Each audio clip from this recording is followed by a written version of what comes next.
So the protesters have reclaimed the square, but their real goal during this so-called day of departure was to force Hosni Mubarak out.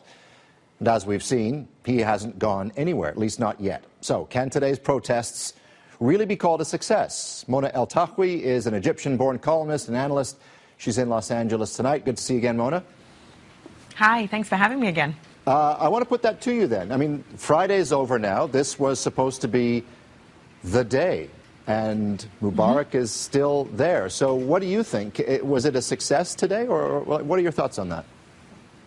It's absolutely a success because you have to put it in the bigger picture. We're talking about a 30-year dictatorship, and we're into day 11 of the uprising. And it's definitely a success because every time the pro-democracy crowd in Egypt calls on fellow Egyptians to join them, they join them in even greater numbers. So I'm seeing more and more Egyptians join the pro-democracy side. Hosni Mubarak tenaciously holds on, ignoring the will of his people. And what he's essentially trying to do is he's trying to divide the Egyptian public. He's engaged in essentially a war of attrition. He wants Egyptians who haven't joined the pro-democracy movement to say, look, come on guys, let's just get back to normal. It's not worth it. Let's just leave him until he says he's going to go in September. But the pro-democracy crowd keep reminding them that the longer he stays, and remember it's just been 2 days now since he said I'm going to step down in September, the longer he stays, the more time he has to arrest human rights activists, journalists and bloggers. And just today we heard of very prominent bloggers and human rights activists who continue to be abused by the regime. So it's a success for the democracy crowd, and we're just seeing this dictatorship kind of tenaciously hold on, but he's not going to succeed. I'm very confident that the pro-democracy crowd will win. Well, what does it take? I mean, this has been the question of the week. What does it take to get Mubarak out? Is it just as simple as continued pressure and hoping that the numbers mount at Tahrir Square? I think the numbers will mount because the pro-democracy crowd have already dubbed next week Resistance Week, and they're already gearing up for an even bigger demonstration on Sunday. I think Egyptians have proven now that they are willing to fight for democracy, willing to fight for freedom very peacefully. You know, the Arab world, you know, basically what's been happening in Egypt has smashed so many stereotypes of what Arabs are. And the biggest is that they're passive and they resort to violence. They're obviously not passive, and they've been very peaceful. I think this is the stage now where the international community must step up.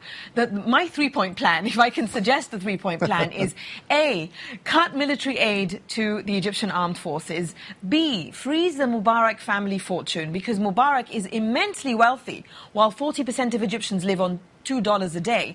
And C, go after lobbyists, especially in Washington, who continue to basically kind of shine the Mubarak name and oppose any measures that are brought up in Congress that do want to hold the Mubarak regime accountable. So that's Mona's recipe, basically, for the international community to help the Egyptians who want freedom. We'll forward those thoughts to Barack Obama. I want to ask you one more thing.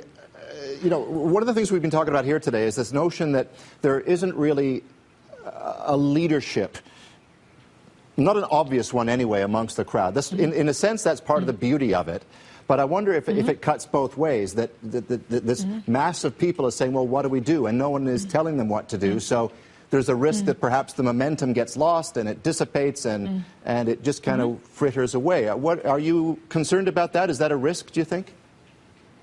Well, it is, as you said, beautiful because every Egyptian and all backgrounds in Egypt essentially are represented in those huge crowds we see who are out there fighting for democracy and freedom. But it's important to remember that for the past few days now, Mohammed al-Baradei and other politicians or other figureheads in Egypt, like Ayman Noor, a veteran parliamentarian, and others who represent different political factions in Egypt, they've been meeting now for several days, issuing statements, working out a strategy of how to negotiate with the regime, but when Mubarak leaves, because the number one condition is Mubarak leaves.